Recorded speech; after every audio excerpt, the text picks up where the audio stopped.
Buenos días, muchas gracias a todas y a todos por estar aquí. Vamos a continuar con la segunda parte de este seminario sobre sentencias varias, amparos, nulidades y demás de distintos temas. Quisiera, antes de empezar, recordar de qué es el tema. Hoy estamos hablando de la negativa de pensión por viudez a esposos o concubinos, un tema central para la igualdad.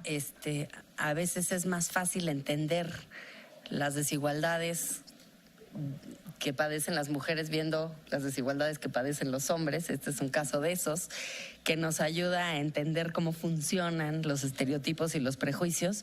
Y quisiera empezar por darle las gracias a quienes me acompañan en la mesa. La doctora Zulema Mosri Gutiérrez, que es magistrada de la segunda sección de la Sala Superior y presidenta de la Comisión de Igualdad de Género del Tribunal Federal de Justicia Administrativa. Por supuesto que es abogada y doctora en Derecho por la UNAM. Y bueno, pues lleva más de 25 años, ha sido magistrada de la Sala Regional del entonces Tribunal de Justicia Fiscal y Administrativa, ha sido diputada, coordinadora de la reforma en materia de federalismo en la Comisión Ejecutiva de Negociación y Construcción de Acuerdos del Congreso de la Unión, titular de la Unidad de Enlace para la Información Pública en la Cámara de Senadores, entre muchas otras cosas. Magistrada, bienvenida, muchísimas gracias por acompañarnos. También está el día de hoy aquí Jorge Ordóñez Escobar. Jorge Ordóñez actualmente es el titular de la Oficina de Asuntos Jurídicos, ni más ni menos que de la Secretaría de Gobernación. Tiene una larga trayectoria en la Suprema Corte de Justicia.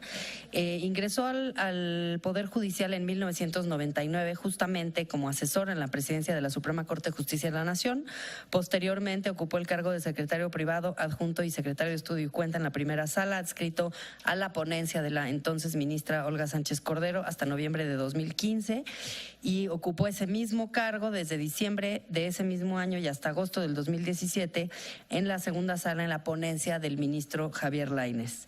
Fue desde entonces y hasta junio de 2018 coordinador de asesores del Comisionado Ejecutivo de Atención a Víctimas y actualmente, como decía, es titular de la Unidad General de Asuntos Jurídicos de la Secretaría de Gobernación. Además, Jorge Ordóñez ha sido profesor de posgrado en distintos espacios, incluidas las Casas de la Cultura Jurídica de la Suprema Corte de la Nación, profesor de Filosofía del Derecho y Derecho Penal Constitucional en el Centro de Investigación y Docencia Económicas, y ha impartido cursos en el INACIPE y otras instancias educativas, además de la UNAM también, y además de sus muchas publicaciones. Jorge, muchísimas gracias por acompañarnos. Nadia Sierra es licenciada en Derecho por la Universidad Autónoma de Querétaro, maestrante en Legislación Ambiental por la Universidad para la Cooperación Internacional México. Estudió la especialización en el Sistema Internacional Interamericano de Derechos Humanos en el American University. Hasta abril del 2018 fungió como directora de Promoción y Difusión de Derechos Humanos de la Suprema Corte de Justicia de la Nación. Y ha sido también asesora parlamentaria en materia de derechos humanos en la Cámara de Diputados, fundadora de distintas organizaciones de la sociedad civil y actualmente es directora de Servicios Legales e Incidencia Política del colectivo Paideia. Nadia, muchísimas gracias por acompañarnos. Y cierro con la semblanza de Alex Ali Méndez Díaz, licenciado en Derecho por la Universidad Regional del Sureste en la ciudad de Oaxaca, maestro en Derecho por la UNAM. Actualmente es coordinador de Documentación y Litigio de Casos en GIRE, el Grupo de Información en Reproducción Elegida, desde donde diseña e implementa estrategias de litigio para la defensa de las mujeres que se han enfrentado a la vulneración de sus derechos reproductivos. También es director del litigio en México Igualitario AC y tiene a cargo las estrategias de litigio constitucional de casos por discriminación por orientación sexual e identidad de género. Y además Alex Ali pues es muy reconocido y conocido por los muchos casos que ha llevado exitosamente ante la Corte en estas materias de matrimonio igualitario y otras. Les doy la bienvenida a las cuatro, y recuerdo nada más brevemente que estamos aquí para hablar acerca de la negativa de pensión por viudez a esposos o concubinos. Se trata de una sentencia del Tribunal Federal de Justicia Administrativa y del 20º Tribunal Colegiado del Primer Circuito en el amparo directo, de 2018 que confirmaron una resolución por disposición de CONAPRED del 2015 en la que se determinó que es discriminatorio el establecimiento de requisitos adicionales a los hombres viudos por el acceso a la pensión por viudez que otorga el Instituto Mexicano del Seguro Social. No me voy a extender en explicar el caso, supongo que todas y todos lo van a tratar, así que le doy en primera instancia la palabra a Jorge Ordóñez. Adelante. Me parece muy bien decidir caprichosamente, la caballerosidad me impediría, pero si las damas no tienen ningún inconveniente, pues bueno, a mí me hubiera gustado mucho que la magistrada Mosri comenzara porque tiene mucho que ver con la sentencia que se ratificó aquí. Y me gustaría mucho porque no me gustaría mucho detenerme en detalles. Yo estructuré mi participación en seis ¿cuánto tiempo tengo, perdón? 10 minutos. 10 minutos, hasta 10 minutos, menos todavía. Pero estructuré mi participación en 6 temas que me parecen fundamentales de desarrollar para el tema de igualdad en general, y tomando este caso como ejemplo, me gustaría mucho poder exponer tres cuestiones de las cuales incluso rescato 2 que se trataron en la mesa anterior. Qué lástima que Pedro Salazar se haya tenido que retirar. Alguien coméntele que hice una réplica al tema, sobre todo de pensar el derecho, que me parece muy importante, y sobre todo el tema de pensar las garantías de protección de los derechos, que creo que es un tema en el que Jurídicas tendría mucho que aportar a la discusión. No me voy a detener mucho en explicar los casos, voy a ser muy sintético, voy a tratar de ser muy sintético. Hay unos quejosos que van a CONAPRED, y en CONAPRED se dicta algo que en CONAPRED se llama resolución por disposición, no tengo idea por qué, pero así se llama, y esa resolución administrativa es recurrida en el Tribunal Federal de Justicia Administrativa, se hace una sentencia, se ratifica. Posteriormente se viene al amparo, y me voy a permitir corregir a Alejas en el sentido de que no ratificaron la sentencia del tribunal, sino que sobreseyeron el amparo por una cuestión además que técnicamente en tema de juicio de amparo es sumamente interesante, porque le dicen al IMSS: tú actúas como autoridad de seguridad social, es decir, eres autoridad, no puedes recurrir la resolución de otra autoridad en juicio de amparo directo. Ese tema en amparo está bien padre, no me voy a ocupar de eso, pero bueno, esos son en esencia los elementos del caso. Me gustaría mucho que, si ustedes acudieron a esta conversatorio, se alleguen de los documentos, supongo que estarán a disposición de todos, y los lean, porque es muy interesante. A mí me resultó muy interesante, sobre todo la resolución por disposición. No tengo mucha familiaridad con las resoluciones por disposición de CONAPRED, porque CONAPRED tiene su propio jurídico. Yo no soy el jurídico de CONAPRED, apoyamos en todo lo posible, pero me resultó muy interesante asomarme a las resoluciones por disposición, y en esta en particular me trajo justo lo que yo quiero aportar en esta mesa. A veces los caminos, y eso es justo lo que Jurídicas me parece podría aportar mucho, si encaminar alguna línea de investigación al reforzamiento de las garantías constitucionales y legales que tenemos para la tutela de nuestros derechos, me parece que haría muy bien este instituto en favorecer el estudio de cómo mejoramos las garantías, porque miren, como digo siempre, respecto en general al juicio de amparo, pero en particular a la ejecución de sentencias, cuando yo doy alguna clase sobre ejecución, les digo que piensen mucho en la frase del Principito, esta que dice, le dice el Principito al rey que solo hay que pedirle a cada uno lo que cada uno puede dar.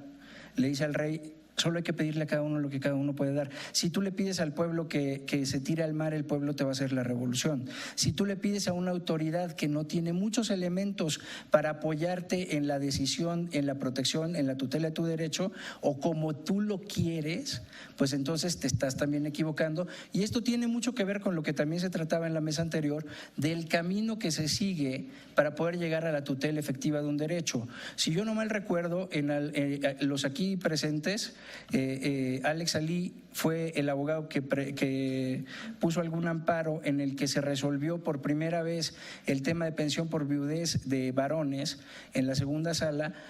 Me tocó ser el secretario, y ese camino pues también te enseña que hay cosas que se pueden hacer en el amparo y hay cosas que no se pueden hacer en el amparo. Y luego, en el tema de las autoridades administrativas, hay menos cosas que se pueden hacer. CONAPRED se llevó un montón de procedimientos pidiéndole al IMSS, oye, modifica tu cláusula del contrato colectivo, oye, haz esto, haz el otro, y la dirección de laborales diciéndole, es que mira, es un proceso de negociación entre el sindicato y la empresa, yo no puedo simplemente inaplicar la cláusula del contrato colectivo que prohíbe que yo le dé una pensión a un viudo que no dependa económicamente de su mujer o no esté incapacitado para trabajar, entonces yo no puedo hacer eso. Y le contestaban, y así se fue y vino el procedimiento. Luego llega el tribunal y es otro procedimiento, luego va al amparo y es otro procedimiento, y por eso acá en la otra mesa se quejaban de lo largo, pero yo creo que hay que pensar en la efectividad. Si tú vas al amparo y reclamas la inconstitucionalidad del artículo y reclamas además la inconstitucionalidad o inconvencionalidad de la cláusula del contrato colectivo, pues tendrás un mejor camino. Pero ojo, y ahí es donde también quiero poner el punto sobre las IES. Si tú vas al amparo y no en un juicio laboral, por ejemplo, no en el procedimiento de CONAPRED, y no impugnaste desde el principio la cláusula del contrato colectivo de inconstitucional, no la puedes reclamar en el amparo. Entonces, esa es un poco la idea del Principito y el amparo, ¿no? Porque además al amparo lo hemos hecho como el mezcal, porque todos dicen para todo mal mezcal, para todo bien también. Igual pasa con el amparo ya es para todo y qué bueno, pero el amparo no puede todo, ni los procedimientos administrativos lo pueden todo, por eso el Principito y el amparo y el mezcal. Luego, ¿por qué pensar las garantías? Porque esto tiene que ver también con un tema que decía Pedro, y ojalá se lo digan también, pensar al derecho. ¿Cómo pensamos al derecho? Pues pensamos al derecho solo desde el derecho. Si pensamos al derecho desde fuera del derecho, nos ayuda a ver al derecho diferente, pero el derecho, y eso es lo que decía Pedro, hay que ir pensando nuestro concepto del derecho, pues nuestro concepto del derecho no puede ser otro, desde mi punto de vista, que el concepto de la teoría de los sistemas sociales de Luhmann y de Giorgi. El derecho es lo que el derecho dice que es, punto, que se acabó. Si construimos semánticas en el derecho que nos permitan hacer más cosas, pues podemos hacer más cosas. Aquí está Geraldina González de la Vega, que por mucho tiempo se dedicó a ver inejecuciones de sentencias y que sabe perfectamente que a veces no se puede hacer lo que uno quisiera hacer en una ejecución de sentencia. Dolores lo dijo, el amparo es limitado, etcétera. Si nosotros le vamos generando semánticas al derecho que nos permitan hacer más cosas con el derecho, y tenemos que hacerlo solo desde el derecho, o sea, yo entiendo que la idea de justicia, que la idea de igualdad puede ser muy grande, muy amplia, pero si no le ponemos al derecho, ya hablé mucho tiempo, ¿cuánto llevo? No le pones al derecho herramientas que le permitan a los operadores hacer las cosas que se quieren hacer, porque además esto tiene que ver también con la función del derecho. El derecho no tiene otra función que producir derecho conforme a derecho. Si nosotros le queremos colgar al derecho la función de realizar la justicia, realizar los derechos, realizar la igualdad, nos estamos equivocando rotundamente. El derecho solo tiene una función: producir derecho conforme a derecho. Si produces derecho conforme a derecho y dentro de esa producción del derecho introduces semánticas como las que se vieron en la mesa pasada, educación inclusiva, ajustes razonables, ajustes de procedimiento, vas introduciendo nuevas semánticas que te permiten en el derecho hacer más.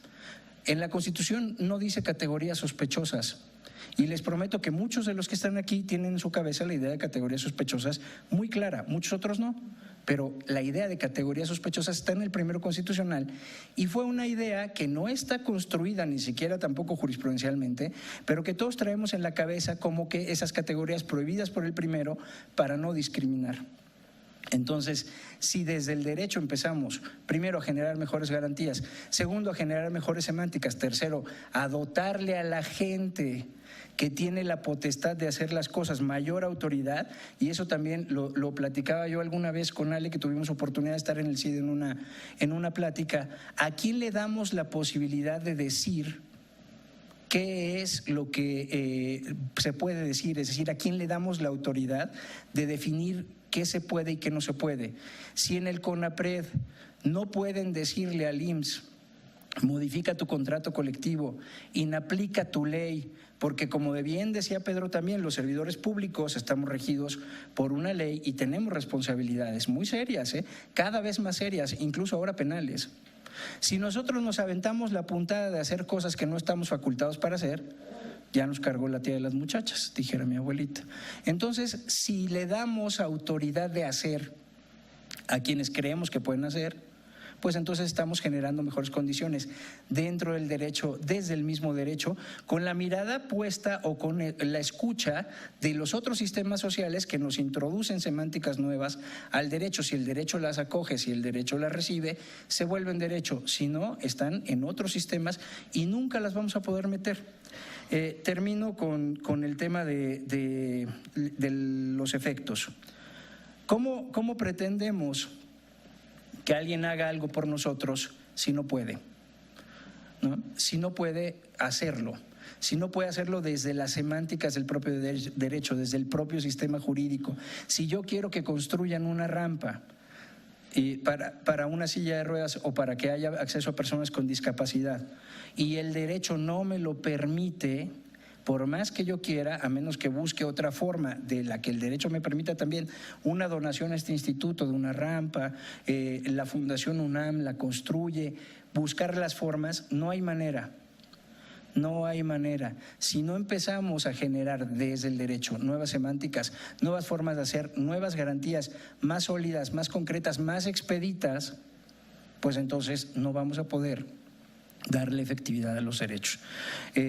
Si le pedimos a alguien algo que no nos puede dar, el pueblo hará la revolución. Eso es todo lo que tengo que decir. Gracias. Muchas gracias. Creo que nos tendremos que sentar con Geraldina y con el jurídico de CONAPRED para conversar acerca de los límites y los alcances y dónde y cómo los procedimientos que tenemos pueden mejor servirle a las personas con esta lógica, ¿no? De poder tener los instrumentos y transmitir los alcances de los propios sistemas que tenemos administrativos para lograrlo. Le voy a dar la palabra a Nadia Sierra. Por favor, Nadia.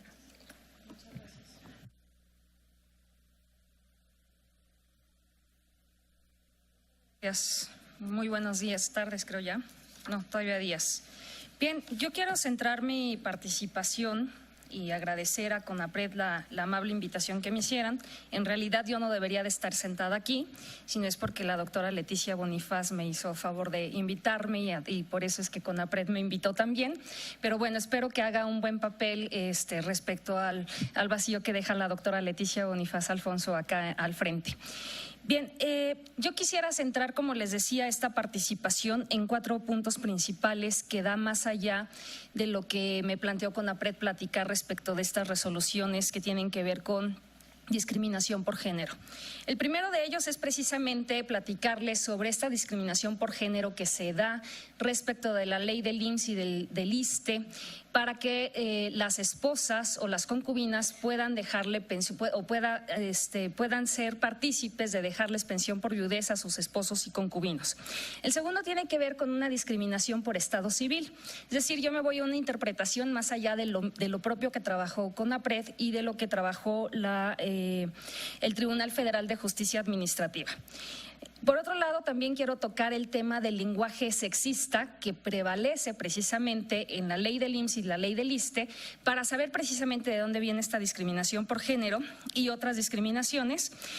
Y cómo, precisamente como lo dijo Alejandra Haas al principio, no solamente viendo las desigualdades de los hombres podemos darnos cuenta de las infinitas desigualdades que tenemos las mujeres frente a la sociedad, sino cómo las desigualdades de otras personas las podemos ver también para enfrentar lo que tiene que ver con los derechos económicos, sociales y culturales. Y finalmente, tocar un punto que tiene que ver con el tema patrimonial del IMSS, que es el fondo del asunto respecto del cual se solicitó el amparo y que es una discusión inacabada, pero que vale la pena también tomarlo en cuenta. Bien, con respecto a lo primero que les platicaba de la discriminación por género y por estado civil, lo que encontramos y que justamente ayer todavía entré a la página del Seguro Social para ver cuáles son los requisitos para tramitar una pensión por por viudez. Y pues bueno, yo me sigo encontrando que pese a resoluciones judiciales, pese a resoluciones administrativas y oficios que han circulado por el propio IMSS o ISSSTE, encuentro que para el trámite de pensión por viudez para esposa o concubina, ¿no? Y que tiene que ver precisamente con el hecho de un lenguaje sexista. Volvemos a encontrar el hecho de que la pensión por viudez solo lo puede tramitar la esposa o la concubina ante el IMSS, pese a estas resoluciones. ¿Qué quiere decir esto? Que precisamente si una esposa o una concubina trabaja, cotiza sus semanas y fallece, no le puede dejar una pensión a la persona con la que ha compartido vida y con la que, en términos de un código civil o un código familiar, firmó un contrato de matrimonio o estableció una vida en común para brindarse ayuda mutua. Y eso para mí es relevante porque los 33 códigos civiles y familiares que prevalecen en nuestro país dicen precisamente que los fines del matrimonio, afortunadamente ya no muchos hablan de la perpetuación de la especie, sino precisamente de una vida en común en donde se brindan ayuda recíproca. Y va a haber una convivencia pacífica, ojalá fuera así en todos los casos, si no eliminaríamos la violencia dentro de las familias y la violencia de género, que ese es otro tema. Pero bueno, enfocándome al tema de esta ayuda mutua que se brindan en una familia y que son acuerdos específicos que se van brindando, pues lo que encontramos es que la legislación se queda muy atrás de las realidades que se enfrentan las personas en lo cotidiano. Esto es, la ley del IMSS y del ISSSTE establece que solamente pueden acceder a esta pensión por viudez los esposos y concubinos que dependan económicamente de ellas o que estén imposibilitados para trabajar, ¿no? Dos requisitos que colocan precisamente a las mujeres y a los hombres en roles de género muy específicos que hemos perpetuado cultural, social e históricamente, ¿no? Y tan solo lo podríamos ver en lo que significa o las diferencias que encontramos entre lo que es ser concubino, lo que es ser concubina y lo que es ser concubinaria. Porque la ley hace una distinción precisamente frente al concubino y frente a la concubinaria, por ejemplo. Dice que el concubino es el hombre que va a sostener a la familia y que tiene una relación estable con una mujer. Por el otro lado, dice que la concubinaria es aquella mujer que mantiene una relación con un hombre de manera estable y que va a recibir o que va a ser sostenida por ese hombre. Es decir, encontramos precisamente un lenguaje sexista en el cual concubino y concubinaria tienen una diferenciación con respecto a los roles de género que hemos asignado. El hombre tiene que ser el proveedor, la mujer tiene que ser la que reciba. Y entonces, en la cuadratura de estas dos leyes, tanto del IMSS como del ISSSTE, pues lo que encontramos es precisamente que no hay posibilidad precisamente de que las mujeres puedan otorgar una pensión porque el hombre es el que sostiene. Entonces el hombre no necesitaría a menos que estuviera imposibilitado para ello, ¿no? Situación que pues por muchos años ha permanecido, pero que afortunadamente la teoría de género y que las feministas, pero particularmente debo decir el movimiento LGBT, ha hecho una aportación importante. En 1997 se planteó una primera reforma a la ley del IMSS precisamente para que los hombres pudieran acceder a estas pensiones. Se reformó la ley del IMSS, pero este apartado no se tocó y tuvo que ver con un asunto que voy a tocar hasta el final y espero que me alcance el tiempo en mis 10 minutos, que tiene que ver con los asuntos patrimoniales. El perjuicio económico que iba a recibir el IMSS con respecto a ello y entonces lo dejaron de lado, hicieron otras reformas, pero no dieron la posibilidad. El siguiente intento de reforma a la ley del IMSS y del ISSSTE se dio entre el 2010 y el 2012 con minutas que iban y venían entre Cámara de Diputados y Cámara de Senadores que finalmente no fraguó y que tiene que ver precisamente con el tema de que las parejas del mismo sexo, ojo, parejas, no matrimonios exclusivamente, parejas, porque tenemos un gran cúmulo de formas en que se puede constituir familia, sea quienes cometan matrimonio, sí dije cometer matrimonio, no comete matrimonio y celebra divorcio,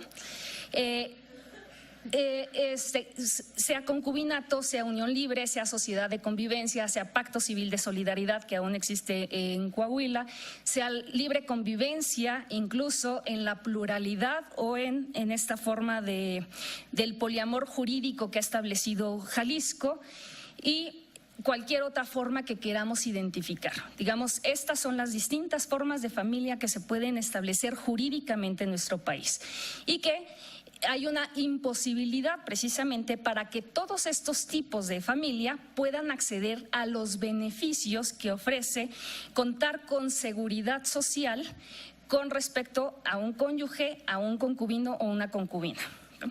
Y en esta reforma lo que se planteaba es que todas las parejas pudieran acceder a estos beneficios y se cambiara la ley en función de que no solo se estableciera que el cónyuge o el cónyuge supérstite era el que podía transmitir una pensión por viudez a su cónyuge mujer, sino que se estableciera un lenguaje neutral que permitiera precisamente que en casos de parejas del mismo sexo o familias constituidas homoparentalmente, pues pudieran acceder a ello.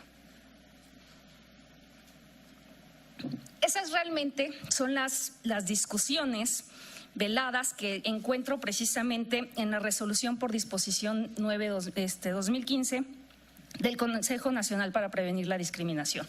Es decir, ellos hicieron todo un análisis de la discriminación por género, pero en el fondo creo que también están haciendo un análisis de todo lo que significa una ley que ha perpetuado estos patrones heteronormativos y que también ha sido absolutamente sesgado con un lenguaje sexista tremendo. Me refiero al amparo directo que bien decía el maestro Jorge Ordóñez, no había que entrar tanto a la discusión porque fue desechado y entonces jurídicamente es interesante el análisis en qué momentos la autoridad puede irse al amparo.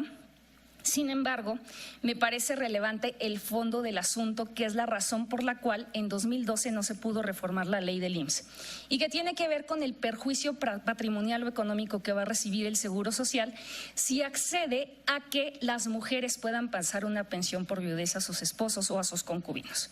Y esto dice, el IMSS dice, habrá un detrimento en función de que ahora tendremos que dar muchísimas mayores pensiones de las que teníamos previstas en un momento. La cuestión es, las mujeres también con su trabajo remunerado y en el que acceden a seguridad social, también pagan sus cuotas al Seguro Social. Y la pregunta sería, ¿cuál es el detrimento económico para el Seguro Social si esas cuotas están ahí? ¿A dónde están yendo esas cuotas? ¿Por qué el IMSS considera que existe un detrimento y por qué negar bajo una ley cuadrada una posibilidad y además decir va a causar un perjuicio económico? No existe ninguna razón para que exista este perjuicio económico y por el contrario, sí existe una afectación patrimonial a la forma de convivencia y de establecimiento de acuerdos de una familia que ha dicho, si yo muero, pues quiero que te quedes al menos con esto para que puedas subsistir más allá de si puede trabajar o no puede trabajar. Creo que el hecho de que CONAPRED, vía resoluciones administrativas, pueda entrar al fondo de estos asuntos es también cumplir con un mandato del primero constitucional, tanto el principio pro persona como el control de convencionalidad. Y mucho se discute si las autoridades administrativas pueden aplicar control de convencionalidad. Y la verdad es que esto no debería de estar a discusión, debería de estar inserto en todos los servidores públicos que precisamente tienen la obligación de aplicar control de convencionalidad, con ello cumplir el principio pro persona y por ende la interpretación conforme. Hasta ahí dejo mi participación.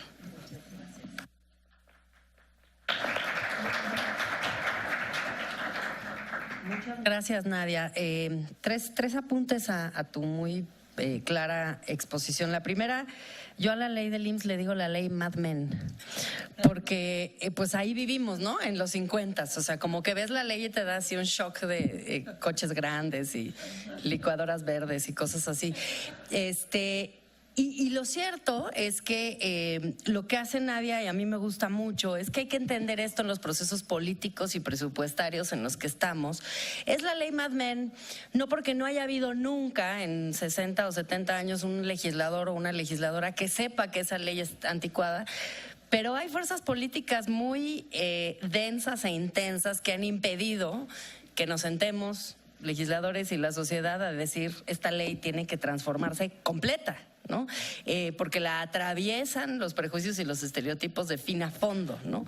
Y no se ha podido justamente por discusiones políticas difíciles, y voy por ello a lo segundo que haces, que es hablar acerca del tema presupuestal. Ese es el elefante en el cuarto de todo lo que hacemos con el IMSS y la razón por la cual siempre han decidido litigar todo lo que CONAPRED hace y nos llevan hasta las últimas consecuencias. Les hemos ganado todas. Algún día tendrán que dejar de litigar y buscar otras vías, ¿no? Yo lo que les he dicho siempre es, vamos juntos a la Cámara de Diputados para pedir más presupuesto. O sea, el problema es un problema de presupuesto, pues tratemos el tema como un problema de presupuesto, no como un problema de derechos, ¿no? Pero bueno, más allá de eso, creo que sí hay una cosa muy importante y es esto que decías tú de la aritmética, que llama la atención. Y encontramos el mismo, yo ya lo había pensado, no lo había pensado en pensiones, pero sí lo había pensado idéntico a tu argumento respecto a guarderías. Los hombres también cotizan las guarderías y no les dan acceso a las guarderías. Es una cosa extrañísima. Pero al final, de alguna manera, se hicieron las cuentas para decir todo mundo contribuye a las guarderías, pero solo se las damos a las mujeres. Entonces ahí hay claramente un problema de aritmética. Y finalmente, el tema de autoridades administrativas y control de convencionalidad que mencionó Jorge y que retomó Nadia. Estoy de acuerdo con los dos, es decir, por supuesto que desde CONAPRED pensamos que tiene que haber control de convencionalidad, porque si no estaríamos quitándole contenido al artículo 1 constitucional. Pero cómo hacerlo no es tan evidente a la luz del marco jurídico restrictivo y muy enfocado en generar responsabilidades administrativas a las servidoras y los servidores públicos.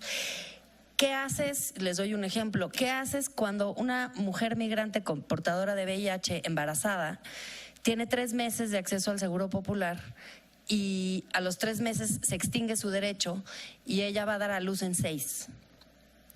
El niño va a nacer portador de VIH porque el Estado mexicano no cubrió los últimos 3 meses de la cobertura de salud, ¿no?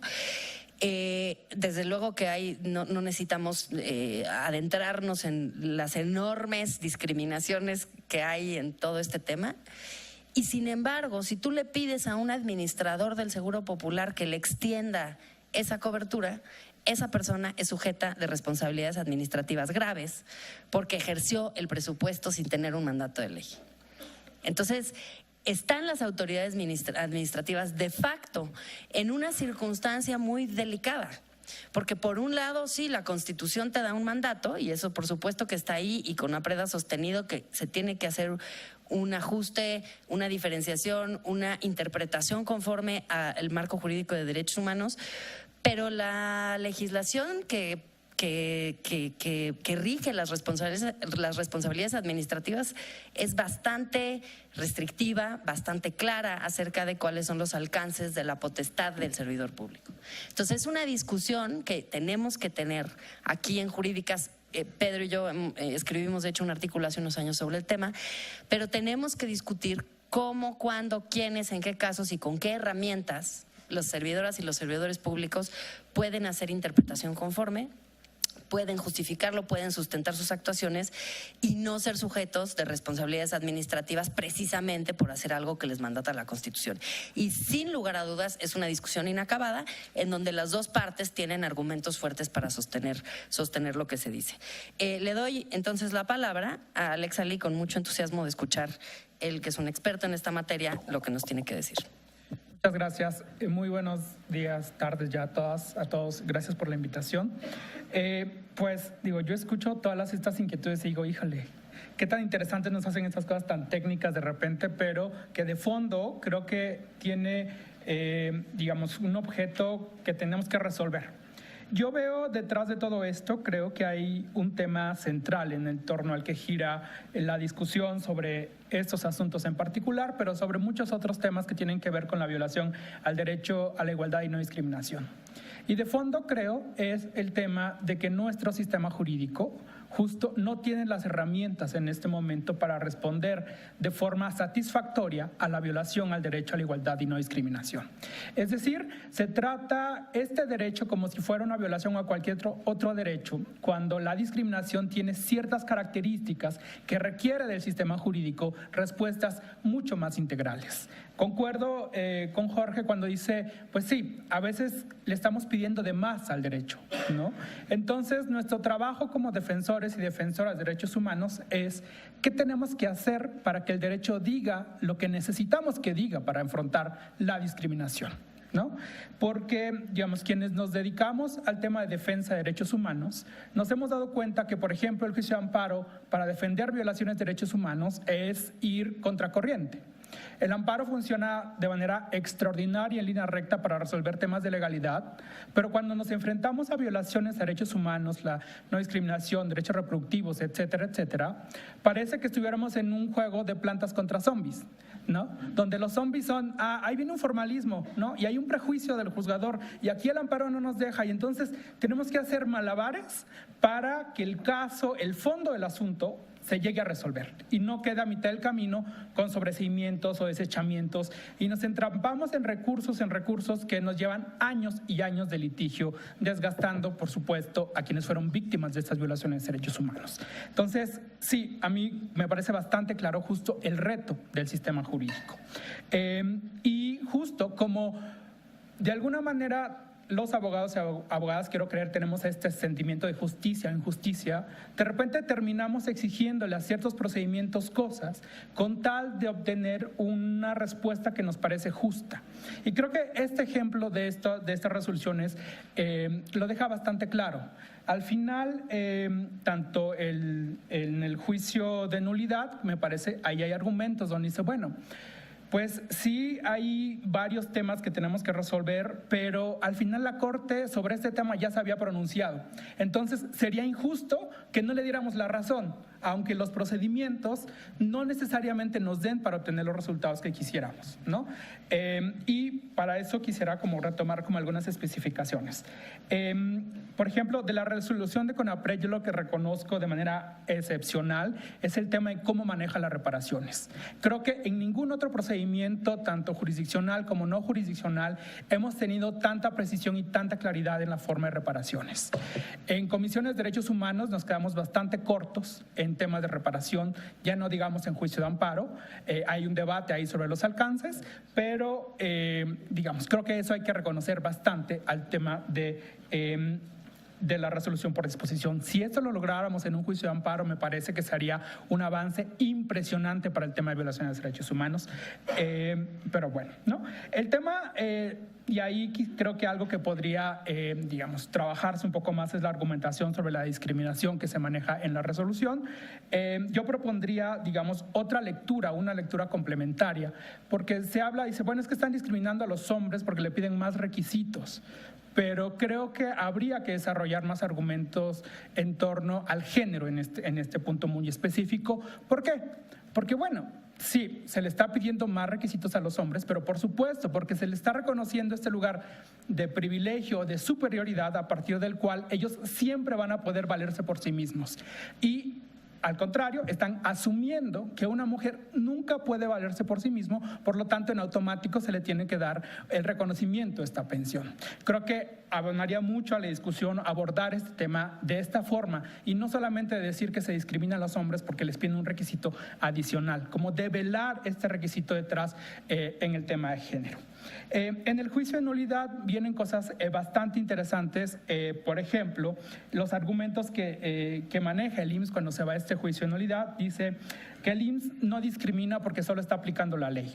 Y eso nos encontramos en cualquier tema que tenga que ver con violación al derecho y la igualdad y no discriminación normativa. Eso lo dicen todas las autoridades.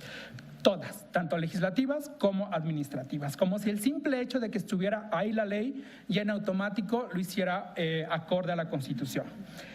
Otro punto que se aborda dice que CONAPRED no puede ordenar como una medida reparatoria la desobediencia a una ley, y eso me parece bastante interesante. Y también alega el tema del principio de legalidad que obliga al IMSS a actuar conforme a la ley. ¿no? La sala del Tribunal Federal de Justicia Fiscalía Administrativa justo reconoce que CONAPRED tiene las facultades para ordenar medidas de reparación que no se exceden sus facultades. Ahí en donde dijo, y es un tema, coincido, que tenemos que discutir muchísimo, es sobre esta ponderación que propone el tribunal, ¿no? Dice, hay que ponderar entre el principio de legalidad que pone un tope a la actuación de las autoridades y hay que ponderar la obligación de respetar todos los derechos que también está a cargo de las autoridades. Ahí yo no coincido en que necesariamente tenga que ser un ejercicio de ponderación el que resuelva esta problemática. Insisto, creo que sí hay una necesidad de justicia, pero esta necesidad de justicia también puede traer ciertos riesgos para abrir la puerta a una inaplicación discriminada de las normas. Creo que cuando sostenemos que las autoridades administrativas pueden o deben hacer justo este control de convencionalidad, hay que tener cuidado, justo lo que decía Alejandra, hasta qué punto. Digo, yo siempre pongo el ejemplo de Oaxaca.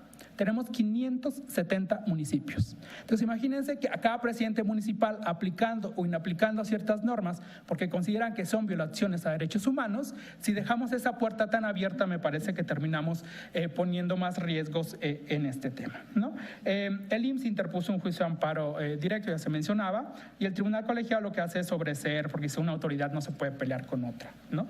Sobre este tema. Seguramente abordaremos más adelante algunos otros temas, pero creo que también esto nos llama a una reflexión, es decir, ¿por qué le tenemos tanto miedo a corregir al legislador?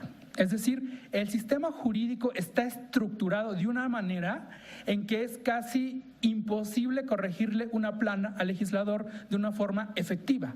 Tenemos que ir amparo por amparo al infinito y a ver cuándo el legislador se le ocurre que es tiempo de cambiar la ley.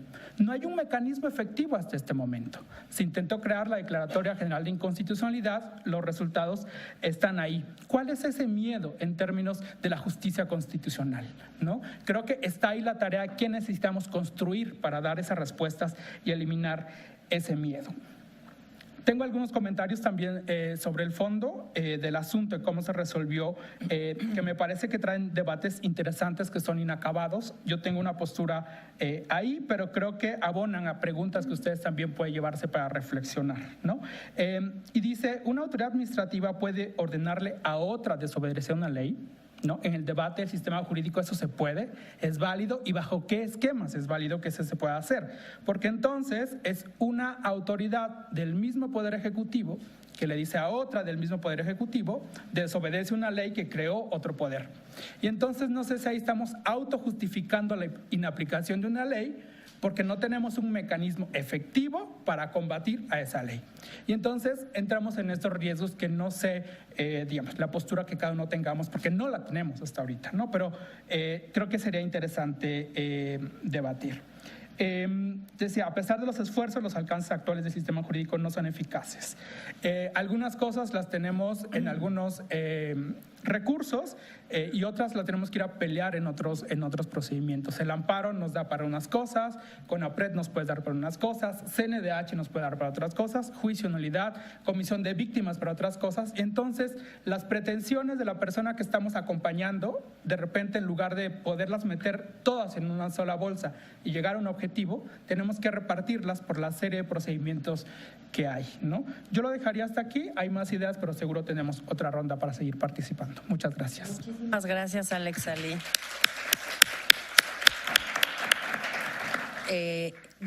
Nos quedamos con 1000 preguntas y 1000 temas, pero yo quisiera hacerte una pregunta para que contestes después, para que a mí no se me olvide, voy a abusar de mi uso de la palabra. Tú dices que habría que desarrollar mejores argumentos acerca de la igualdad de género y los estereotipos de género que entrañan esta diferencia de trato. Mi pregunta concreta para ti sería, y te doy el contexto. En meses pasados se interpuso una iniciativa que al final no terminó el proceso legislativo para igualar los requisitos entre mujeres y hombres. Y se igualó a la alza, es decir, se agregaron requisitos a las mujeres. ¿Ok? No pasó.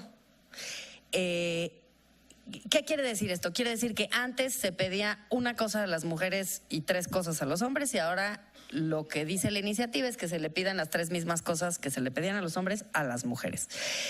¿Por qué? Pues poniendo en el centro del debate lo que decía Nadia del tema presupuestal, pues por supuesto que es más conveniente pedirle a todos más requisitos para que menos personas tengan acceso a la pensión, ¿verdad?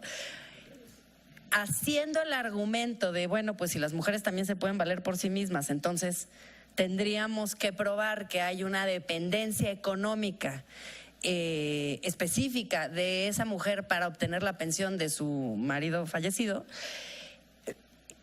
Digamos, no estaríamos en riesgo de perder en detrimento de todas y de todos un, digamos, derecho por simplemente el vínculo matrimonial o el vínculo, digamos, civil, o se justificaría incluso pensando que pues los recursos del Estado tienen que estar bien gastados y los podemos usar en otras cosas. Me gustaría como tu reflexión acerca de esto. Y en el caso de, bueno, pues vamos ya con la participación de la magistrada Zulema Morri. Tengo que decir, Jorge, para que no creas que soy una maleducada, que acordé con la magistrada que ella sería la última en participar, entonces por eso le damos la palabra al final de las ponencias. Muchas gracias. Muchísimas gracias, Ale. Pues sí, precisamente le pedí a Alejandra para efectos de no entrar a las implicaciones procesales de la sentencia que se emitió en el tribunal. Mi participación en este conversatorio platicando sobre estos temas es proponer algunas rutas de análisis, digamos, más allá de esta resolución por disposición que emitió el CONAPRED. Bueno, ya está claro, ya están de explorado derecho, ya está definido el criterio de la Corte en cuanto a que es discriminatorio ese trato diferenciado y legítimo en el sentido de exigir mayores requisitos para que los varones puedan acceder a esos beneficios de seguridad social. Pero bueno, yo aquí quiero señalar y a manera de provocación algunos temas, y quiero dejar claro que estas comentarios o reflexiones son derivado o producto de esos análisis que se tienen que dar en la práctica jurisdiccional cuando resolvemos una situación jurídica concreta en la cual participa, por un lado, el Estado y los particulares que tienen una pretensión y se sienten afectados precisamente por los actos de autoridad. Entonces, ciertos temas de algunas materias los voy a trasladar a este campo en el tema, principalmente en el tema presupuestal. Es decir, por un lado está la perspectiva de los derechos humanos, que por supuesto todos coincidimos que en este momento la persona es el centro alrededor del cual circula el orden jurídico. Ya está dicho muchas veces este tema. Pero bueno, algunas cuestiones las voy a señalar, digamos, desde la perspectiva del Estado, y aclaro que no significa que sea mi postura, pero lo hago con el fin de provocar digamos, un debate o una dinámica que pueda enriquecer este conversatorio, conversando de estos temas de las sentencias. Bueno, el primer tema o la primera provocación sería, ya ha sostenido la Corte que la igualdad constitucional entre hombres y mujeres tiene mayor importancia en el ámbito del derecho del trabajo, en el ámbito del derecho a la seguridad social. Lo ha dicho así en diversas jurisprudencias, y esto con el fin de lograr que haya mayor bienestar tanto para la persona y las familiares del trabajador. Yo aquí preguntaría si esto realmente es exacto, como lo ha dicho la Corte, es decir, si además de las implicaciones o la importancia, además del derecho a la seguridad social, también lo tendría en el derecho familiar. Entonces, por eso habrá que ver si realmente en cada caso sea cierto esto, y para esto traigo a colación el libro de la doctora Teda Skocpol, titulado Protegiendo Madres y Soldados, los orígenes de la política social de los Estados Unidos. Ella señalaba o platica en el prefacio que cuando se proponía responder a la pregunta de por qué en los Estados Unidos no se asimilaron en los años 30 del siglo pasado los mecanismos de seguridad social europeos, dice la doctora que se encontró con un sistema de pensiones dinámico donde madres y soldados eran beneficiarios de pensiones amplias y detalladas como consecuencia de la guerra civil, y bueno, también que había un sistema de protección ante la edad avanzada y la discapacidad. Entonces, este fue el primer sistema de seguridad social en el mundo, por eso lo traigo a colación, y se dio, entiendo que para calmar, digamos, el ánimo societario vigente en ese momento, que era necesario proteger a esas personas por los roles que desempeñaban en la sociedad. Por ello, lo señalo porque me parece importante que se debe analizar el hecho de sostener que el régimen de pensiones que nos ocupa es más importante para el derecho a la seguridad social, cuando también queda claro que tiene implicaciones en el derecho familiar. Es decir, ¿qué significa pensión o qué significa alimentos? Realmente tienen el mismo propósito y esto lo traigo a colación por el tema presupuestal, es decir, vamos a tratar por categorías de personas, todas las viudas son iguales, todos los viudos son iguales, y ahí es donde también se nos obliga o es necesario pensar estos temas desde la óptica del Estado. Por ejemplo, podríamos asimilar la pensión que nos ocupa al tema de los alimentos, suponiendo que pudiéramos hacerlo. Es dable que una persona pueda tener derecho a varias pensiones. Por supuesto que es dable. Si la persona trabaja y cumple los requisitos, pues accede a ese derecho. Esa es mi postura personal. Sin embargo, señalo esto porque en algunos juicios en materia de responsabilidad patrimonial del Estado, inclusive los argumentos de la autoridad, por eso los traigo a colación, es bueno, es ético desde la perspectiva del derecho público que se programen presupuestalmente ciertos recursos con cargo al erario público para ciertos fines cuando realmente no se satisface el propósito de la institución jurídica para la cual se crean, digamos, la indemnización o en el otro caso, en el caso concreto, el tema de las pensiones. Bueno, ¿cuál sería la solución aquí? Definitivamente, claro que es factible, pero en algunos casos, quizás en algunos casos, reitero, sea importante analizar estos temas. Obviamente, desde la perspectiva de los derechos humanos sabemos cuál es la solución. Desde la perspectiva del Estado, el tema del presupuesto, que hay recursos limitados y que también hay una obligación constitucional de administrar los recursos públicos con cierta razonalidad y proporcionalidad. Bueno, el segundo punto que diría yo como segunda provocación es lo derivado de una afirmación, argumentación del CONAPRED en otra resolución por disposición, en el caso concreto la 2 del 2011, en la cual dice, pese a que no siempre es posible disponer de la misma gama de prestaciones de seguridad social para todas las categorías de personas, entiendo para las categorías sospechosas en las cuales se ubican las personas por cuestiones estructurales o por diversas índoles, decía el CONAPRED que los sistemas de seguridad social pueden ser más garantistas del principio de igualdad entre mujeres y hombres, así como del derecho a la protección de la familia. Yo aquí diría, bueno, hablar de categorías de personas, bueno, a mí me parece que establecer esas categorías de derechohabientes con la misma gama de prestaciones quizás no sea el mecanismo más adecuado para distribuir las cargas o quizás no sea el vehículo más transparente de asignación de los recursos. Quizás podríamos, en lugar de categorizar a las personas, podría ser en su caso, y lo señalo también por otros argumentos de los juicios, para efecto de la discusión, si el tema sería mejor la asignación de los recursos por roles sociales. Y aquí traigo a colación esta situación que inclusive durante la campaña presidencial pasada, el candidato Mitt señalaba que era oportuno que en un país de combate a la corrupción era necesario que se diferenciaran las necesidades y circunstancias de las personas, o sea, particulares de cada persona, es decir, no tratar a todas las personas de determinados segmentos o grupos por igual porque cada uno tenía sus necesidades, y platicaba profundamente de ese tema y me pareció interesante, por eso lo traigo aquí para este tema. Y dice que era necesario diferenciar las necesidades para ser equitativos más que iguales. Bueno, aquí es donde quizás la preocupación en este tema de la pensión no es solo el hecho de que la igualdad entre mujeres y hombres obviamente deba de prevalecer, sino quizás sea un tema de equidad entre personas, entre viudos, sin distinción de género, es decir, que a todos se trate por igual. Yo aquí no quiero dejar de mencionar que cuando se habla de que cuando se hace esa categoría de personas, quizás debemos de tener claro que la Constitución no categoriza a las personas, es decir, cuando en el artículo 3 constitucional define la democracia como un sistema de vida constante, de constante mejoramiento para todos, no se refiere a unos y otros no hay categorías, no distingue en ese sentido la Constitución. Lo que sí queda claro que es necesario instrumentar políticas públicas para hacer énfasis en esa situación hacia los grupos vulnerables.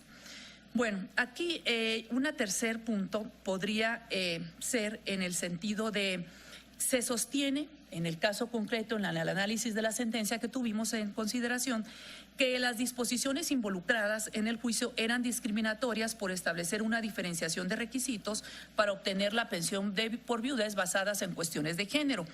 Sabemos que México es un país que se transforma constantemente. Hasta hace poco, inclusive, los temas de sentencias con perspectiva de género, pues realmente no eran un tema que estuviera tanto en la mesa.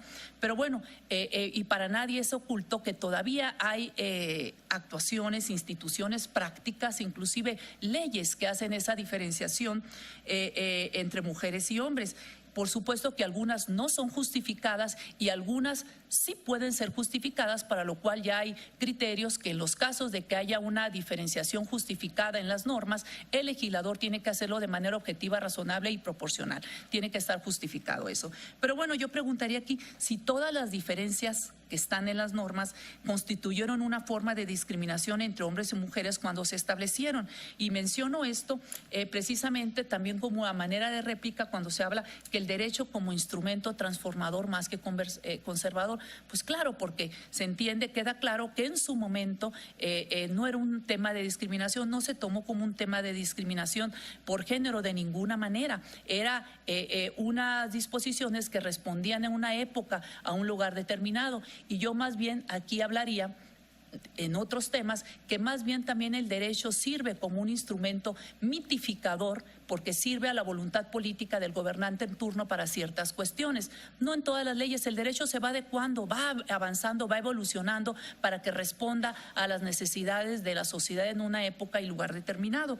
Entonces, por ello yo regreso al trabajo de la doctora Teda Skocpol al final de la Guerra Civil de los Estados Unidos, y preguntaría si constituyó en ese tiempo un mecanismo de discriminación proteger a madres y soldados, o más bien se trató de un sistema de protección por roles. Más que por géneros. Entonces, o por ello decía, bueno, será más efectivo que se trate de proteger o garantizar que no haya discriminación en este tema haciendo la protección por roles. Es una pregunta que hago en este sentido. Y bueno, ya nada más para concluir, se decía también en las sentencias que el IMSS era responsable por materializar actos de discriminación, por aplicar disposiciones sin atender los principios de interpretación de derechos humanos establecidos en la Constitución. Yo también en este punto coincido definitivamente que es obligación de las autoridades del Estado mexicano, por supuesto que el IMSS es una autoridad, de atender lo que dice la Constitución. Las autoridades en este caso van a hacer un grado de control, digamos, en el nivel más bajo.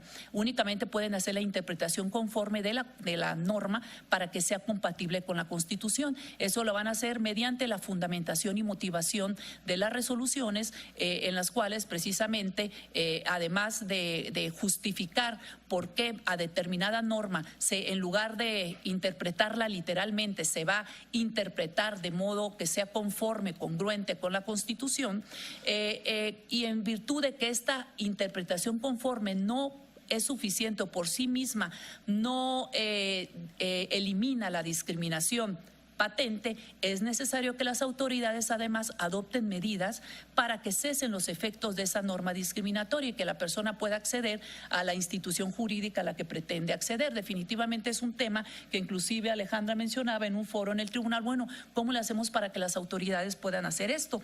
Pues bueno, definitivamente me parece que es un tema estructural que viene dándose en las instituciones del Estado mexicano, en la cual implica, para no hablar de un tema del cambio de paradigma de lo que se tiene que hacer, es un problema estructural en el cual implica que todas las autoridades, los funcionarios, por supuesto, que empiecen a realizar la interpretación conforme para evitar que los asuntos lleguen a los juicios y que mediante una sentencia se ordene a la autoridad que efectivamente genere las condiciones para materializar ese derecho a la igualdad.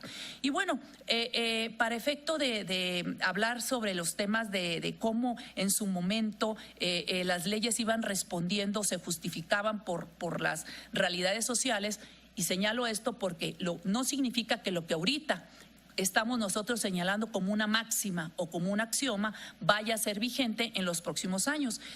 Hubo un tuit del IMSS en mayo de 2016 en el cual explicaba qué significaba su logotipo y decía que en el primer plano aparece el águila, que representa la fortaleza y vigilancia del pueblo mexicano para brindar protección a los trabajadores y sus familias.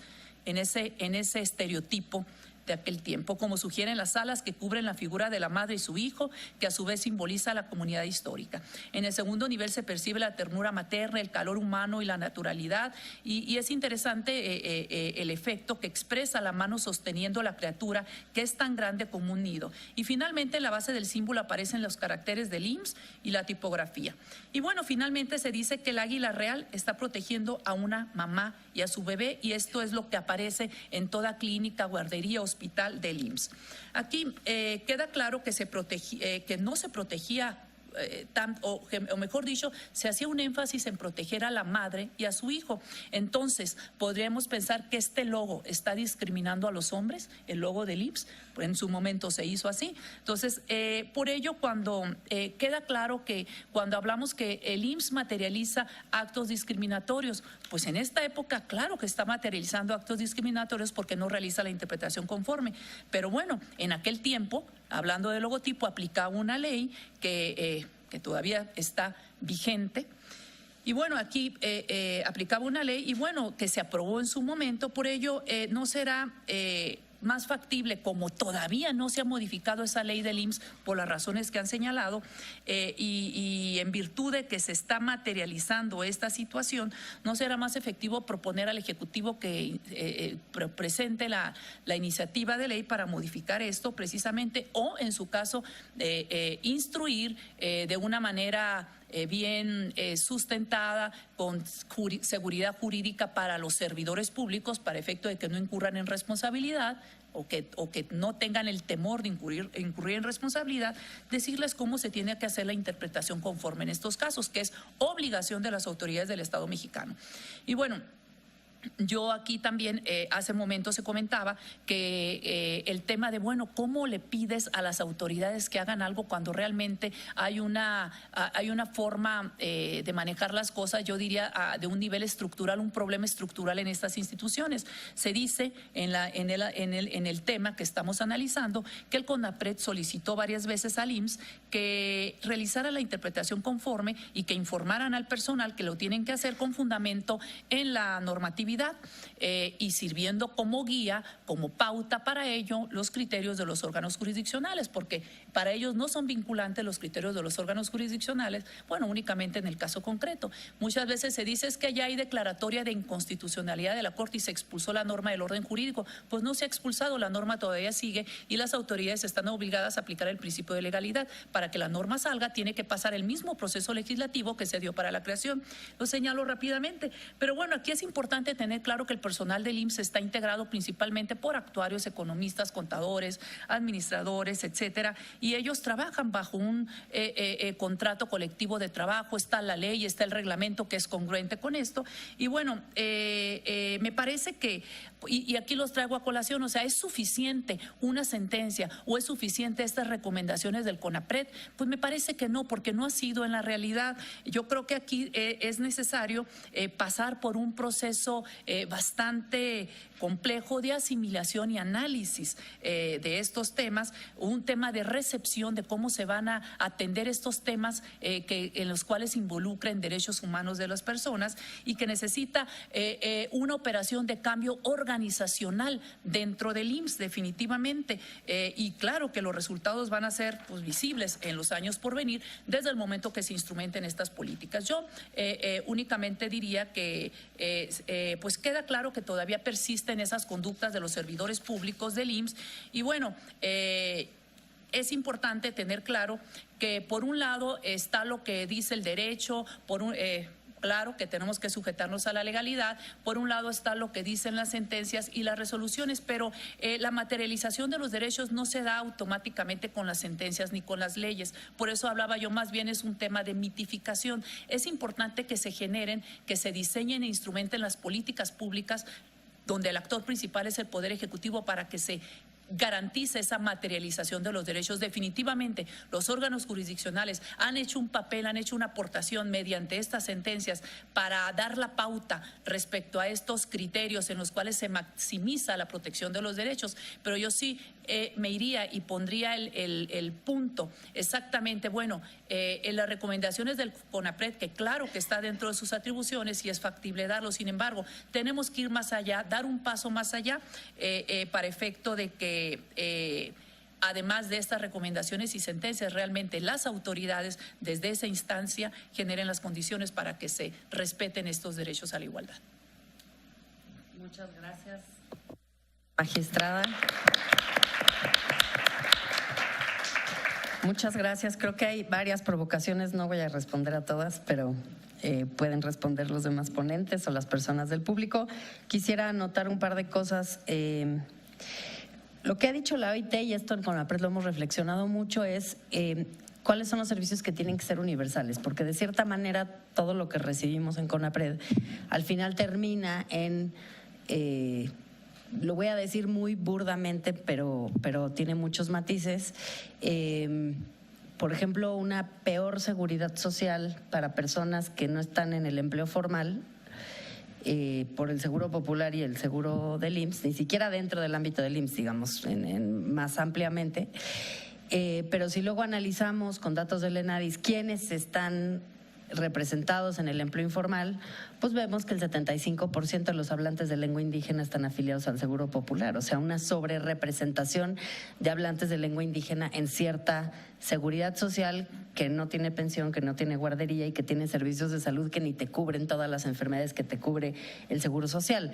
Entonces, poco lo que vemos cuando hacemos el análisis más estructural de la política pública es que de cierta forma en la seguridad social y en otras cosas, en educación pasa lo mismo con los presupuestos de CONAFE y la SEP.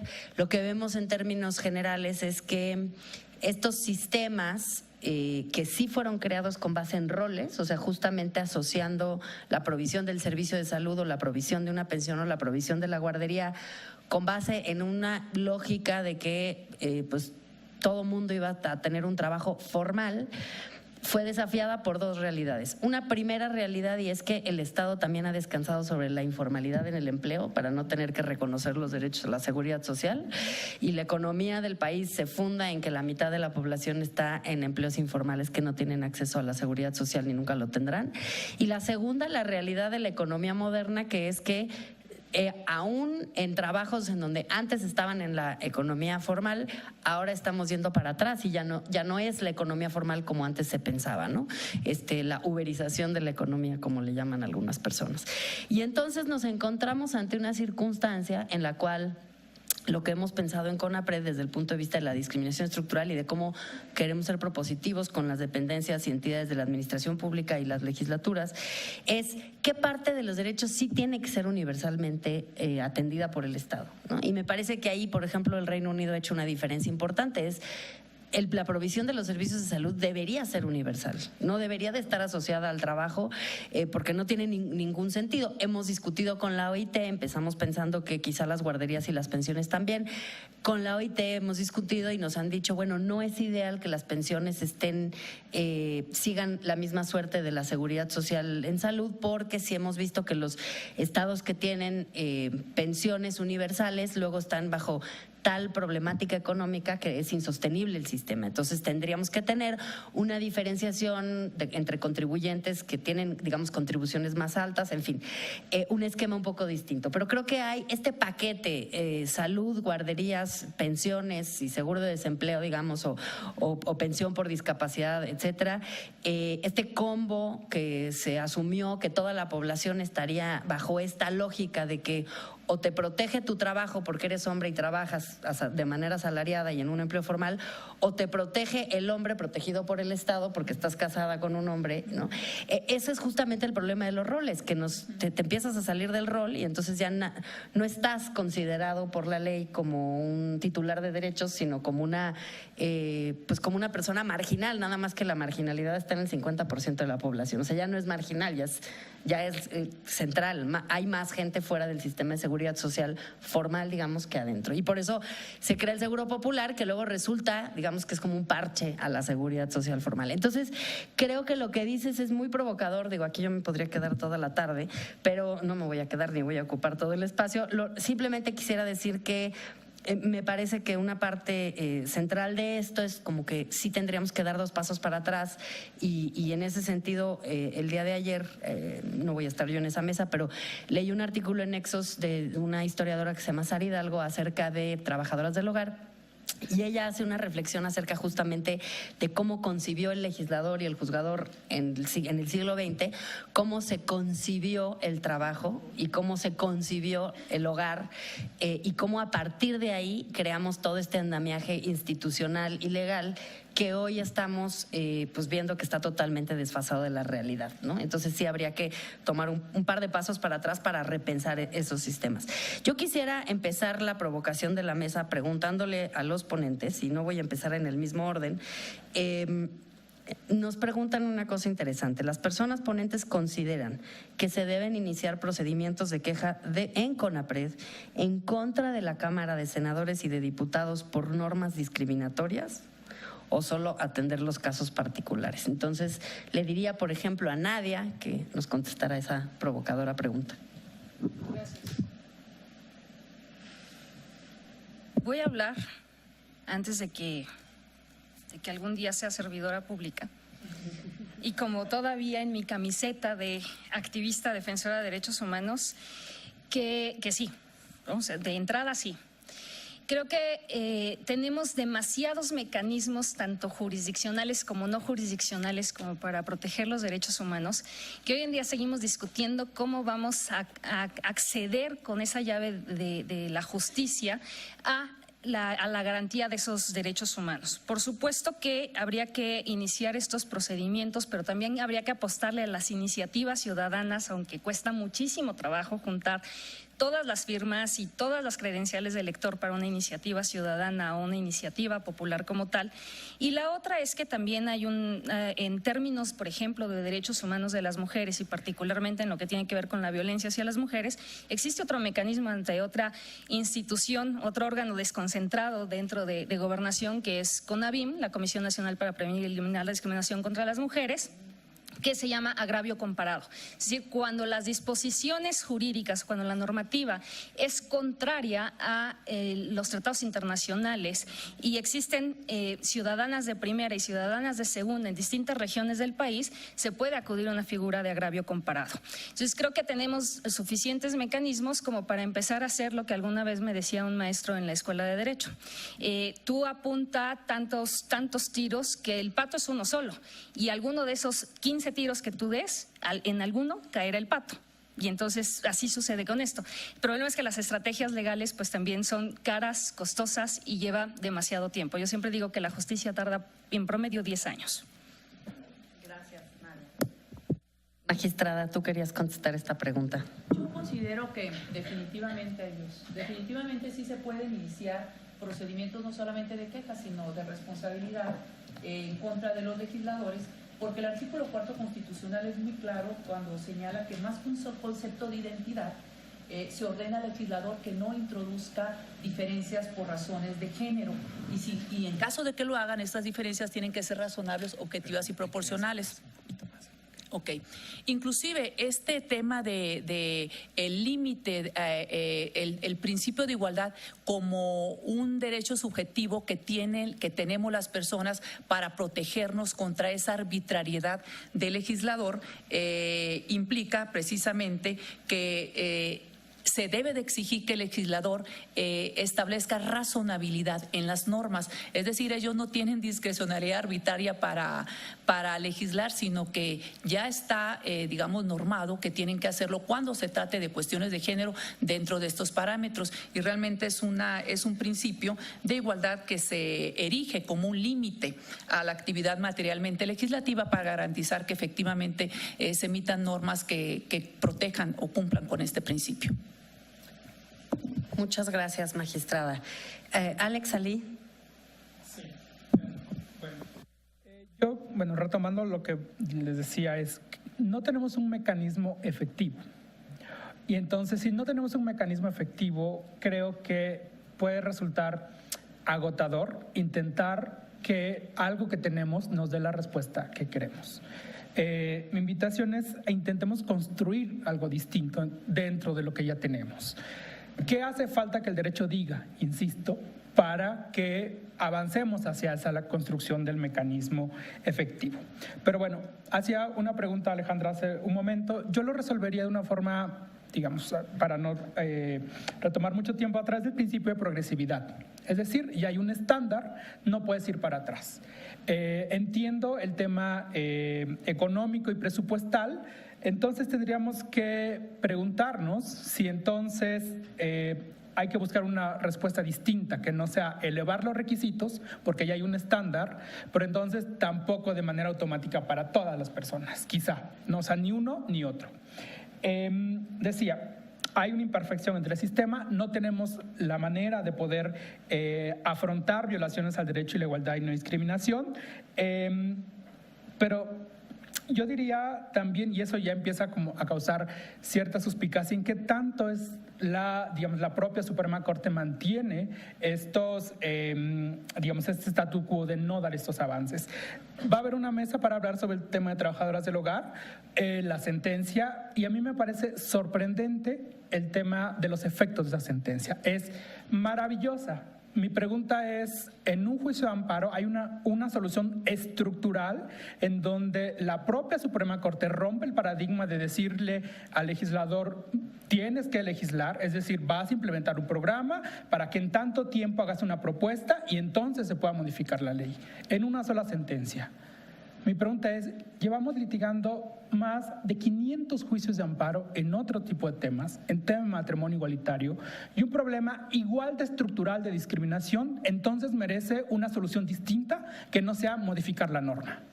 Entonces ahí ya empezamos a cuestionar, sino dentro de los propios criterios jurisprudenciales tendríamos que construir el criterio de la homofobia jurisprudencial. Entonces a ciertos grupos sí vamos a darle toda la protección porque entonces es menos controversial. Pues entonces otro problema igual de estructural no nos vamos a atrever porque entonces la opinión pública lo va a cuestionar. Creo que eso es un tema bien interesante. Estamos litigando ya juicios exigiendo el mismo parámetro de integralidad de la reparación que se dio en esta sentencia, por ejemplo. Vamos a ver cuál es la respuesta, porque insisto, un solo juicio de amparo con una respuesta tan integral, 500 juicios de amparo, 20 pronunciamientos de la Suprema Corte y seguimos jurisprudencia y no logramos que eso cambie en el país. Eso lo dejo yo ahí para la discusión. Y sí, creo es que no tenemos que buscar las respuestas a lo que ya tenemos si ya descubrimos que lo que tenemos es insuficiente. Construyamos el derecho, cuestionemos el derecho para ir un poco más allá, porque insisto, de repente también es desgastante, ¿no? Abrir tantos procesos y al final lograr que ninguno de lo que tenemos nos va a dar ese resultado. Entonces, la apostaría por construir a eso que hace falta. Muchas gracias. Ante Jorge. Jorge le pasé una pregunta muy concreta que llegó. Gracias. La pregunta dice, si bien el Tribunal Federal de Justicia Administrativa considera que el IMSS solo aplica su ley, ¿qué pasa con el principio de supremacía constitucional? ¿Qué pasa con la jerarquía de las normas en la que la fundamental es la Constitución, la cual ordena la obligación de garantía, protección, promoción, etcétera, de los derechos? ¿Cuál es mi opinión? Mi opinión es lo que dije al principio, que está reiterando Alex y que yo quiero insistir. Primera, yo dije, ojo, ¿a quién le damos autoridad? Acaba de decir algo muy importante. ¿A quién le estamos dando la autoridad de poder corregirle la plana al legislador? Yo me imagino a Ale Haas diciéndole al legislador, oiga, por favor, corrija su ley tan inconstitucional del Seguro Social. Puede que le hagan caso, puede que no, pero imagínense a la Suprema Corte, 11 ministros, diciéndole al legislador, por favor, corríjanla, hagan caso, ¿no? Yo soy de la opinión contraria de la magistrada de que presenten quejas ante los legisladores. Yo creo que son medios ineficientes. Insisto ahora en lo que yo dije. Nadia dice, hay demasiados, sí, demasiados e ineficientes, lo acaba de decir Alex Ali, ineficientes. ¿Por qué? Porque otra vez insisto, dice Nadia, tú pégale 15 balazos al blanco, en alguna le vas a dar. No, yo digo, pégale un solo balazo y dale al blanco. Si no, es totalmente ineficiente, no te sirve para nada, sirve que caminas, hay frustración social por eso. Hay frustración social porque el amparo es demasiado técnico. Sí, es demasiado técnico. Pero si no lo conoces y no lo intentas por esa vía que es la efectiva, ahí está, a veces, entonces no vas a tener ningún éxito. La respuesta a esta pregunta, la jerarquía, la supremacía, etcétera, la hizo el tribunal. Tan simple dijo, ahí están los precedentes de la Corte, es inconstitucional, punto. Ahora, en lo que decía, y ahí está también un tema también para los abogados, dos precedentes, uno de 2007 y otro de 2009, hasta 10 años después, sale otro precedente con perspectiva de género en el que, retomando los anteriores, los otros dos que declaraban inconstitucional tanto la ley del IMSS como el contrato colectivo de trabajo, 10 años después, y aquí está la perspectiva de género. Si a Alejandra le interesa, hay un estudio en esa sentencia, no en esa, en el amparo en revisión, en directo en revisión 6043-2016, que es la que retomó otra vez la idea de inconstitucionalidad de estos dos preceptos, el contrato colectivo y la ley, y en esa se dice, estás reproduciendo, la ley reproduce un estereotipo de género. ¿Cuál estereotipo de género? El que las mujeres se quedan en su casa a recibir, el que las mujeres se quedan en su casa a ser proveídas y los hombres no. Entonces, esa idea de perspectiva de género que está en esa sentencia del ministro Lainez, que avaló la segunda sala, es una perspectiva de género clarísima que va frontalmente contra la constitucionalidad del precepto, con ideas de perspectiva de género, no con las mismas que estaban en aquella ocasión en 2007 y en 2009, muy diferentes. Revisen las sentencias, muy diferentes. Ahora, yo quiero insistir, los temas de reparaciones, de género y sobre todo lo que construimos como semánticas. Si ustedes ven la más reciente de la Corte en materia de matrimonio igualitario para pensión de viudez, ustedes se van a dar cuenta el camino que tuvo que seguir la persona que propuso. Primero tuvo que ir a una jurisbol y luego a otra cosa, a otra cosa, a otra cosa, para poder ir generando el acto de autoridad que le diera la razón. En esa, la Corte reproduce los esquemas de definición del principio de igualdad. Los invito a que los vean, para que vean nada más lo que ustedes traen en su cabeza sobre principio de igualdad no es lo mismo que la Corte ha dicho sobre principio de igualdad. Hay igualdad material, igualdad estructural, y no es la misma idea de igualdad y no discriminación que la que muchos de nosotros tenemos en la cabeza.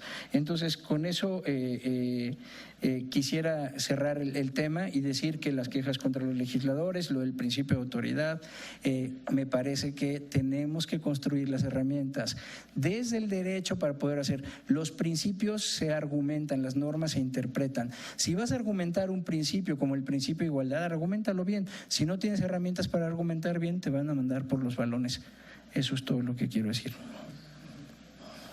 Muchas gracias, Jorge. Tenemos unos minutitos más para darle la palabra a cada quien, pero quisiera, bueno, hay una pregunta que le pasa específicamente a Nadia, que ella nos va a contestar acerca de si esto se puede considerar como medida de acción afirmativa, pero ella la contestará.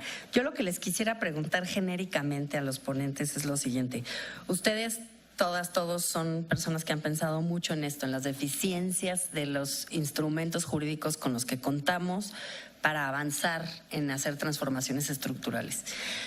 Mi pregunta para ustedes sería, 1, ¿es siempre el camino jurídico el adecuado para hacer estas transformaciones? ¿O será que, teniendo los resultados que tenemos en materia de justicia, lo que nos falta es articulación política, por ejemplo, para hacer estas transformaciones desde otros ámbitos. Esa es, digamos, una primera disyuntiva.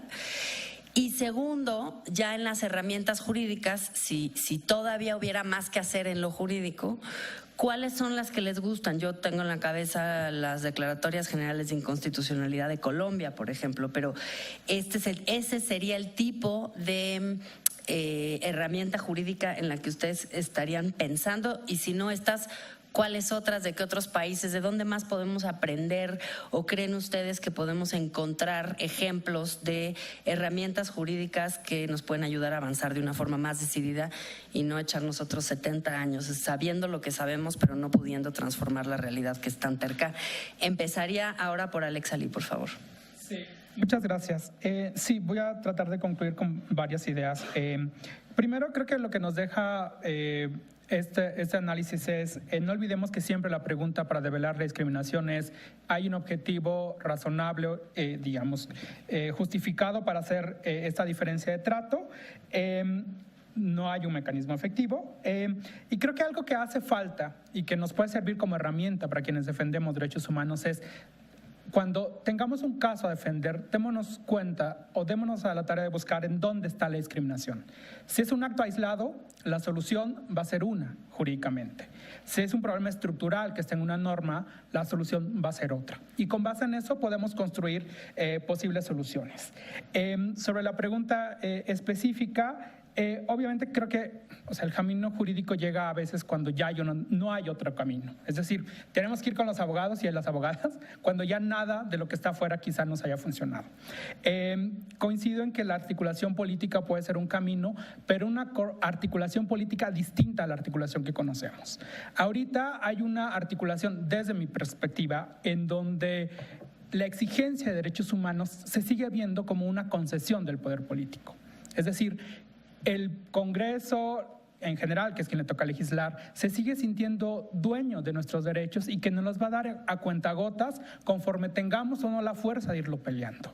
Creo que la articulación política es necesaria, pero a partir de una concepción distinta, en donde somos ciudadanos con derechos, en donde exigimos el cumplimiento de esos derechos, ya no solamente si quieren o no reconocerlos, y para eso están los instrumentos jurídicos. Creo que podría ser, pero desde esta perspectiva distinta. Finalmente, las soluciones, creo que además de lo que comentabas, hay que mirar hacia la Convención Americana de Derechos Humanos, artículo 1, 2 y 28 específicamente, en donde están ahí claramente las obligaciones de los gobiernos federales, del Estado, de adecuar la legislación interna. Entonces, ¿cómo acercamos los medios de control constitucional que tenemos al cumplimiento de esas obligaciones internacionales? Yo no tengo tanta fe en las declaratorias generales de inconstitucionalidad conforme están reguladas en México. Creo que hay una buena intención detrás, pero la forma en que lleguemos a una declaratoria no hay manera. Y digo que hemos litigado más de 500 juicios de amparo en matrimonio igualitario y no ha habido forma de poder cumplir con esos requisitos. Yo me acercaría más hacia adecuar o hacer más fácil la intervención de la Suprema Corte ante la identificación de problemas estructurales, darle mayores alcances a las resoluciones, hacer un poco más flexibles los criterios de procedencia de quiénes pueden acudir a la Corte y en qué momento. Y el 17 de mayo vamos desde México Igualitario también a hacer una propuesta en este sentido, ¿no? Es decir, un llamado a flexibilizar y un llamado también al Ejecutivo Federal para que cumpla con estas obligaciones. Lo dejamos por ahí, estén atentos a lo que sucede, porque creo que, insisto, hay que construir más allá de lo que ya tenemos que no nos funciona. Muchas gracias. Muchísimas gracias, Alex. Jorge Ordóñez. Gracias. Yo solamente me voy a remitir a lo que ya dije otra vez. Insisto. ¿Qué queremos mejorar? Solo hay que pedirle a cada uno lo que cada uno puede dar. Si quieres mejorar, mejora lo que la autoridad te puede dar. Porque la autoridad solo te puede dar lo que te puede dar.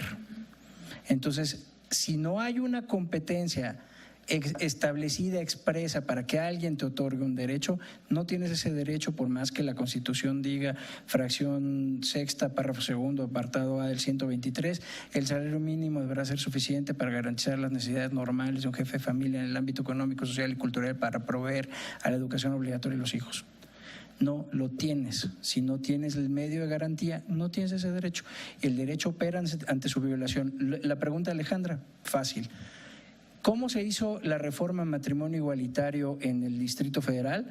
Lean un libro de un cuate canadiense que se llama Jordi Diez, donde se dice expresamente qué puerta tocó, dónde tocó, quién hizo qué. Así. Si seguimos viendo al derecho desde dentro del derecho, vamos a seguirnos mordiendo la cola, como les digo a mis alumnos siempre. Nos mordemos la cola, perfecto, maravilloso, nos regodeamos en nuestras propias semánticas, la proporcionalidad, el principio de igualdad, bla, bla, bla, bla, bla, bla, bla, bla, bla, y no rompemos porque no vemos al derecho desde fuera del derecho, que fue algo que también dije. Ahí está la respuesta. Muchas gracias, Jorge. Zulema. Gracias. Bueno, yo considero que para que sean efectivas las normas que tenemos, y precisamente porque no es un problema de normas jurídicas, me parece que tenemos las normas que establecen claramente el derecho a la igualdad, el reconocimiento de estos derechos que está en la Constitución y que se ha integrado este bloque de constitucionalidad, de esta masa homogénea de derechos, de integración permanente y constante. Me parece que en ese sentido ya pasamos esta etapa en la cual se veían los derechos humanos, los derechos fundamentales como aspiraciones. Ahorita ya tenemos los derechos reconocidos. El problema es que cómo hacerlo realidad. Por eso considero que estamos en esta etapa de cómo hacer realidad o materializar los derechos. Y yo he señalado que claro que las sentencias han hecho su parte fundamental para dar esa garantía, esa protección, los más altos estándares de protección de los derechos. Definitivamente hemos, dentro de este sistema federal, hecho lo propio y hemos avanzado. Sin embargo, no ha sido suficiente para colmar esa opinión, esas expectativas de la sociedad en estos temas. Por eso, nuevamente, yo considero que no es tanto un tema de leyes, aunque claro que se pueden mejorar las leyes, ir adecuando estos instrumentos jurídicos en los cuales estamos sometidos en este orden jurídico, tanto autoridades como particulares. Más bien yo considero que es un tema, el problema, la falla de por qué a pesar de tantas leyes, tantas instituciones, sentencias, siguen presentándose estos casos.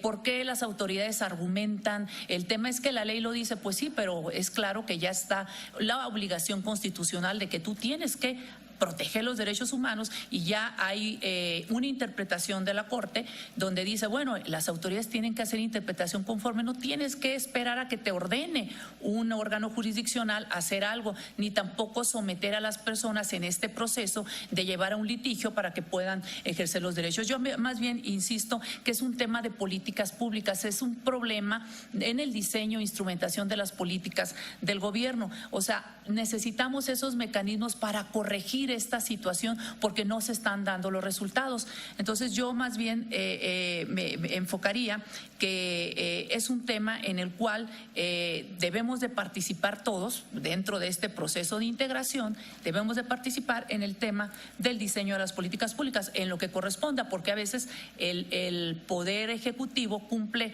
voy a llamarle que en esa función de integración de que ciertas personas participen desde el diagnóstico, diseño y ya la instrumentación la llevan ellos y evaluación de las políticas públicas. Yo ahí diría que es este tema y únicamente quiero, respecto a ese momento que había una pregunta en la cual se señalaba que si se procede un procedimiento de queja, pues yo digo, más bien que un procedimiento de queja en contra de los legisladores que emiten normas discriminatorias, si la Constitución, el artículo 4 los obliga a atender estos principios de igualdad, pues yo diría que si no lo cumplen, más bien procede un procedimiento de responsabilidad, inclusive por omisión legislativa, que en la realidad realmente no es efectivo, ni siquiera se dan o se instrumentan esos procedimientos, pues precisamente es un tema más por el cual urge que se generen mecanismos eficientes para que se funcionen estos contrapesos entre los poderes y que realmente las personas puedan exigirles a las autoridades que hagan lo que corresponda. Muchas gracias, magistrada. Y para cerrar, Nadia Sierra, por favor. Gracias. Bien, a mí me resulta complicado, y bien lo decía Alejandra Haas, sobre la existencia de esta ley del Seguro Social y la de ley del ISSSTE, que están como en el mismo nivel de tiempo. Creo que es demasiado incompatible tener una fotografía en blanco y negro de 1950 o de 1970 para aplicarla al mundo real del 2019 o del 2018 o del 2015, que es el caso en específico.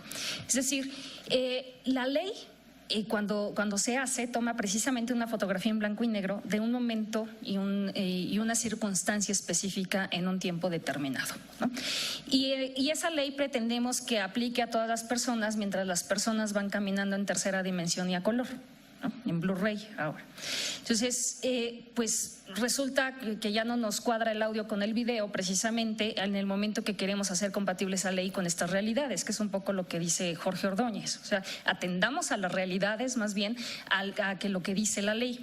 En el caso específico, quiero pensar que, por ejemplo, allá en la década de 1970, que fue cuando vimos que mayormente las mujeres se incorporaban al mundo laboral formal, lo hacían por una circunstancia distinta a la que yo espero en este momento estén entrando a la formalidad de los empleos, y es que todavía nos queda formalidad en los empleos, ¿no?